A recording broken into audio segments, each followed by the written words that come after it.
everybody. Cal Banyan here, Cal Banyan's Hypnosis, etc. Once again, back with Meredith Locker. So excited to have her here. If you're watching this video anywhere except calbanyan.com, you want to go there right now, calbanyan.com, because right below this video, right down there, there's more text, more video, more graphics that just support and expand and just make this video a lot more valuable to you.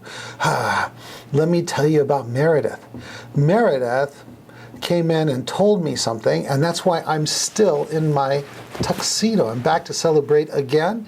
Meredith is a true one percenter in the field of hypnotism.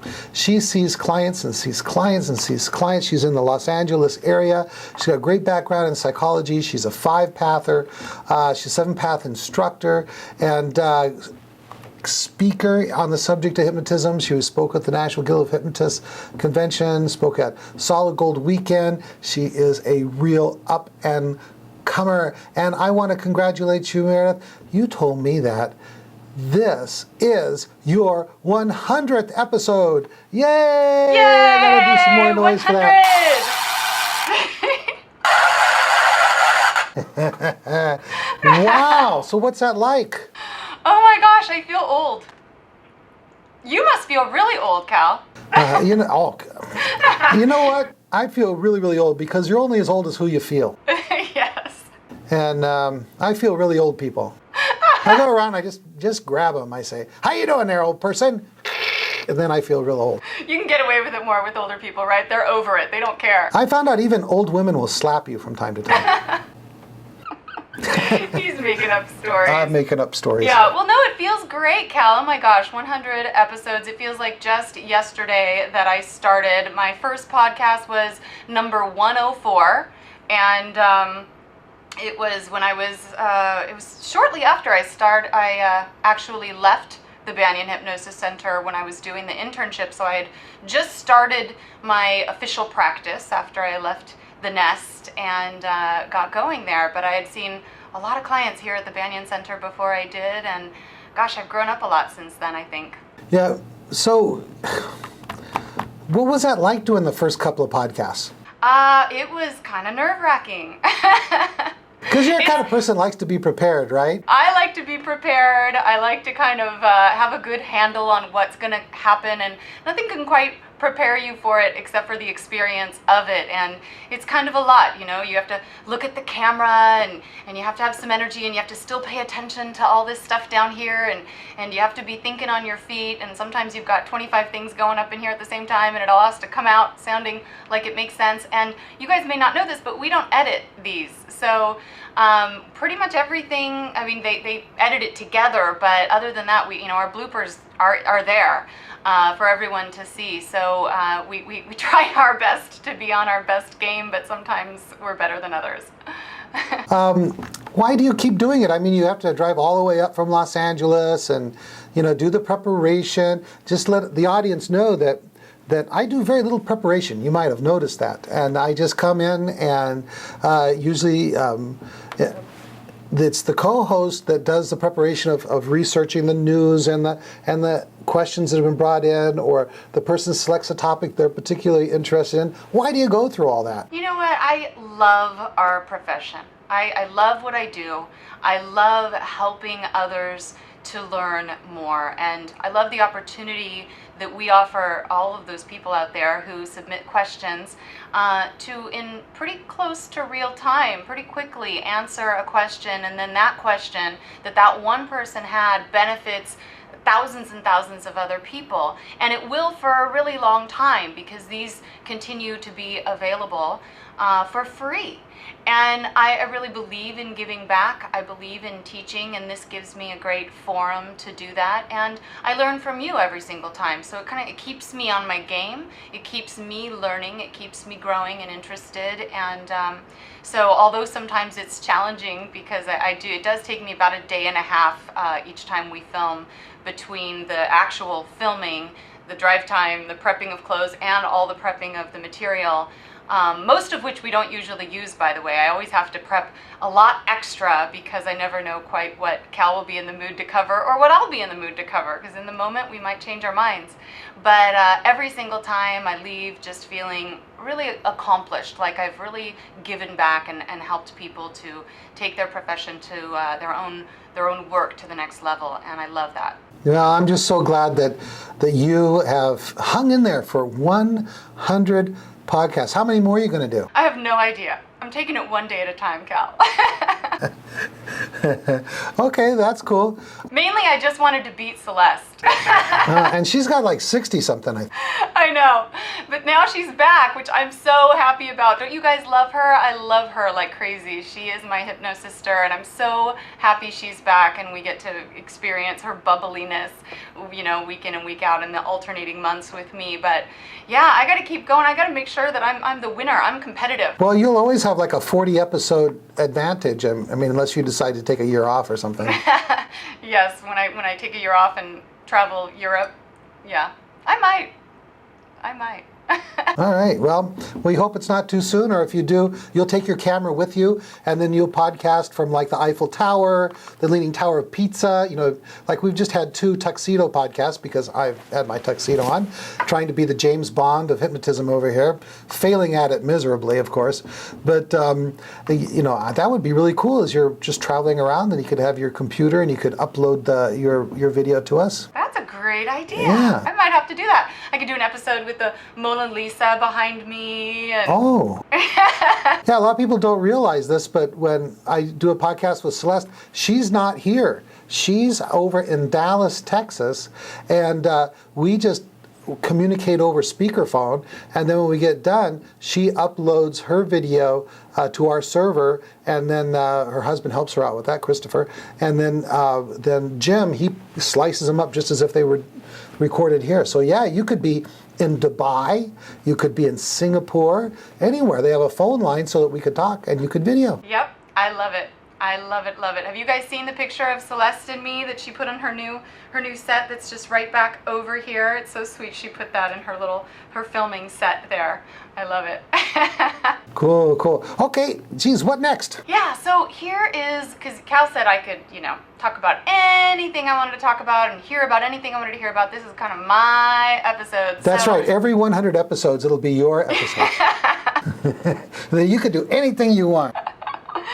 So actually what I wanted to know from Cal, what interests me right now is, Cal, along the way, what have you learned and what do you do now to speed things up so you can do faster, more thorough, but faster sessions, so you can take somebody through 5 paths or take somebody through a process more efficiently, more effectively, just as successfully? That's what I want to know. Okay, 2 things immediately come to mind. One is, I'm fairly directive in my approach, but I've become more directive in my approach. And when people come to see me, I used to ask them, like, how would you feel about doing some self-hypnosis and learning self-hypnosis as we go along through this process? And I just tell them, you're going to learn some self-hypnosis. You're going to read this book, and you're going to practice self-hypnosis every day, and then we're going to get the kind of results you want. So I'm even more directive than I used to be. And the other thing is that I do almost exclusively double sessions. I really like that. It started off because people would fly in from out of the area to see me, and we're not one-hit wonders here. We realize it's going to be a process, and that probably on average it's going to take 5 or 6 sessions, and we typically schedule them once a week. Well, someone doesn't want to fly in from, I don't know, South Africa and stay here for 6 weeks. I mean, the cost of being here for 6 weeks, way out, much more expensive than the actual sessions. So one of the things I did was going to double sessions. So a typical session is about 1 hour and 15 minutes. So now I have about 2.5 hours to work with a client. And what that enables me to do is, when you end a session, that takes a certain amount of time. And then when you bring the client back in for the next session, that takes a certain amount of time of catching up where you left off and how things are going.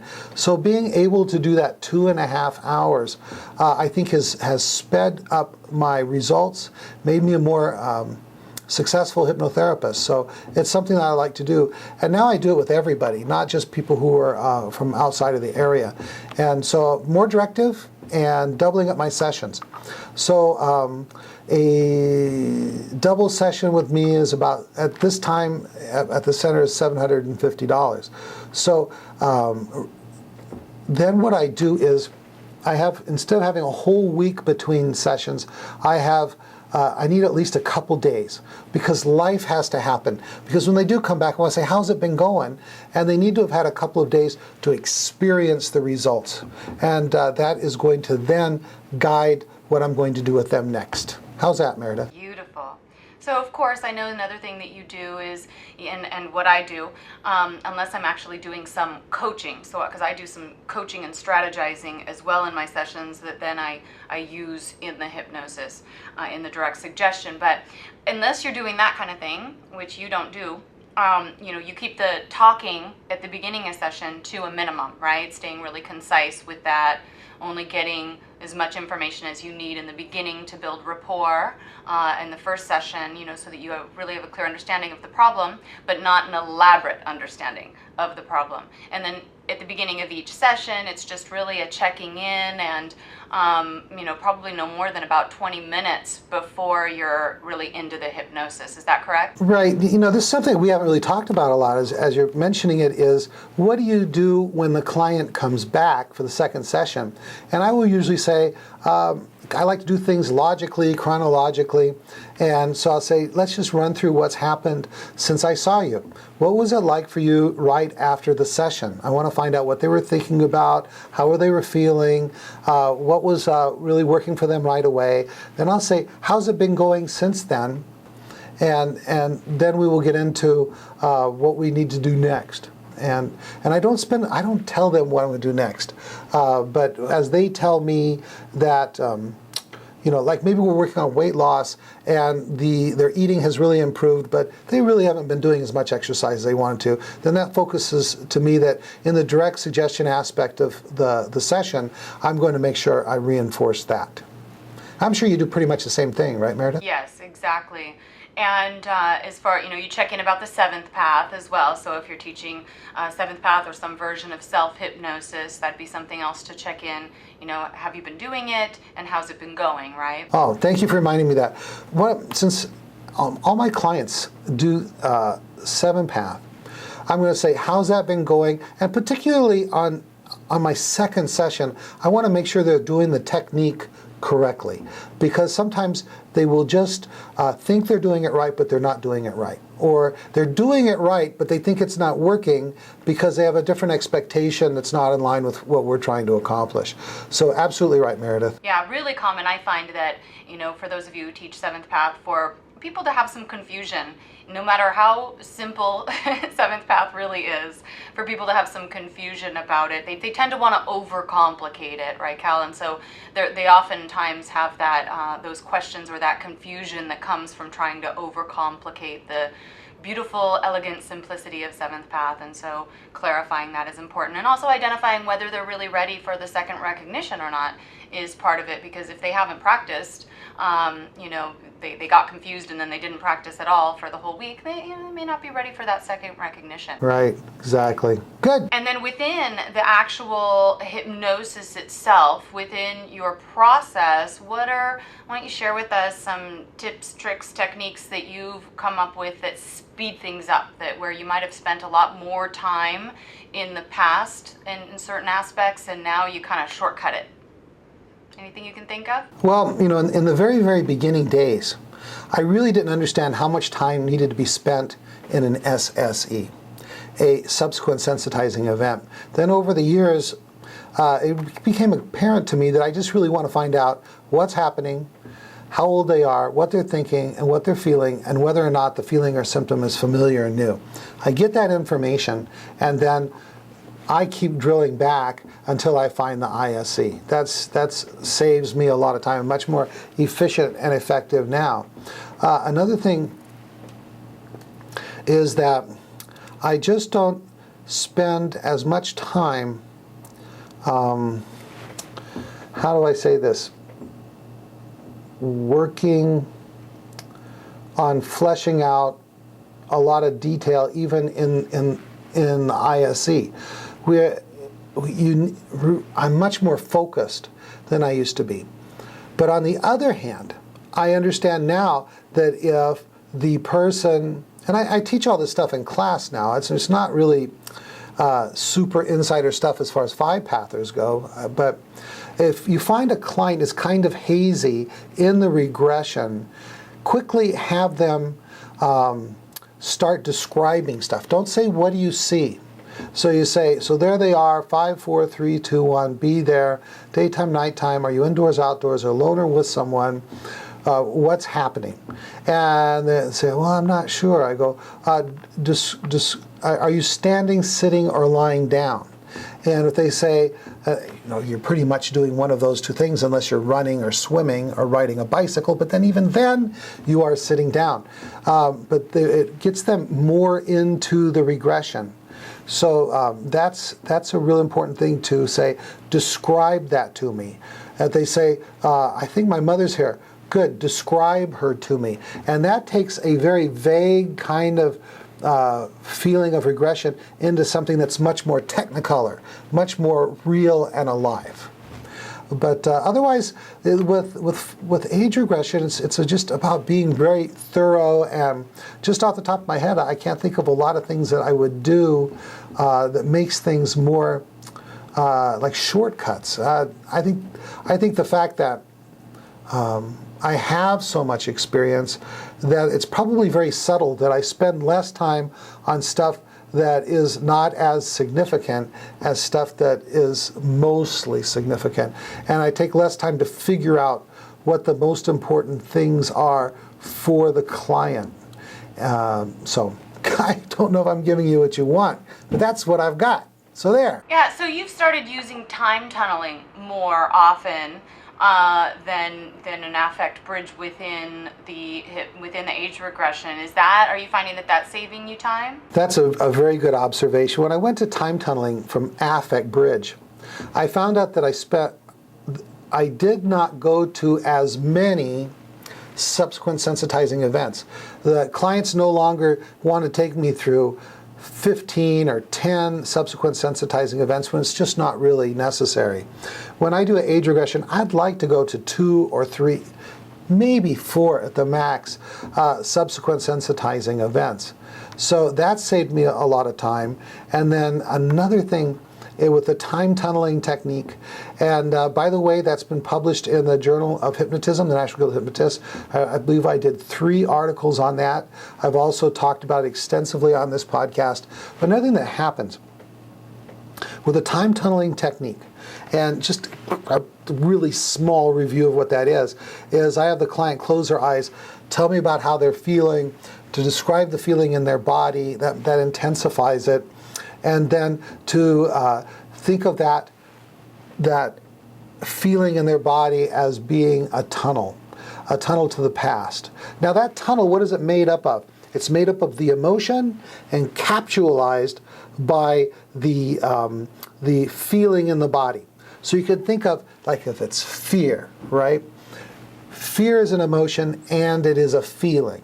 Emotion is what happens in the brain, feeling is what happens in the body. So you could think of it as this tube, and this tube is filled with the emotion, like a fear. And then it's encapsulated like a hose, okay, or the actual physical part of the tunnel with the physical feeling. And the person then mentally, metaphorically dives into that, mentally goes into that tunnel and goes back through that feeling. Now, with affect bridge, we say just follow that feeling back. And it's not, it can be kind of floaty and kind of, people can kind of fall off the bridge affect bridge speaking wise, where when they go through the time tunneling technique and they go through that tunnel, which like is in their chest, you got to think the inside is the emotion, outside encapsulating it is the feeling. They mentally go into that feeling and follow it back. So you think as they're going through that tunnel, they're not going to get off track because they're completely surrounded by the physical feeling in their body. So what happens is they go to less SSEs on their way back to the ISE, and they don't get sidetracked with another emotion.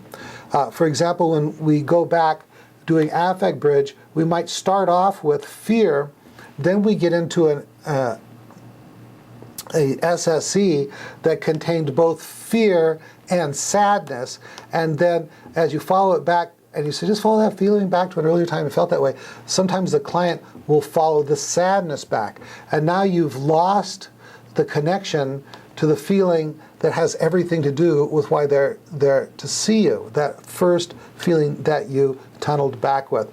So that's a very good observation, Meredith, that the time tunneling technique has just made my sessions, I think, more effective, more efficient, and more reliable. Beautiful. And we did do 3 different podcasts on the time tunneling technique before. So if you guys are kind of just stumbling over this one first and want to hear more about that, numbers 211 through 213 are the 3 podcasts that we did on that previously. Beautiful. Well, I think we're out of time, but thank you for offering me tidbits from to satisfy my personal curiosity about what you're doing to speed things up these days. And I think that's it. I am going to go ahead and sign off unless you have anything else, Cal.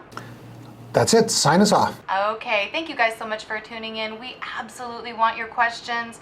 Please, please, please send us questions, feedback, comments, whatever. Post them at calbanyan.com. Send them to me directly, Meredith, at yourpathhypnosis.com. Post them on Facebook. Post them on our Hypnospace, the Ask Cal group. There's so many ways to get them to us. We really want to help you to be the best of the best. This is Meredith Locker signing off. All right, this is Cal Banyan, calbanyan.com. Also go to hypnosis.org. Got all kinds of stuff there for you. And by the way, remember, my new schedule for 2013 is out. Just go over there. There's a link over there, live hypnosis training. Get all of our upcoming classes. Also, please join us on facebook.com/hypnosis etc. Stands for hypnosis, etc. Because I post other cool, interesting bits of information, news-wise and fun-wise about the profession on Facebook. All right, that's it. Cal Banyan signing off.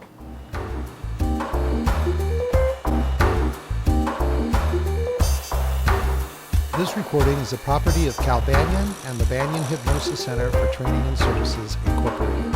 All rights reserved, for private use only, may not be duplicated without permission. For contact information, go to www.hypnosiscenter.com.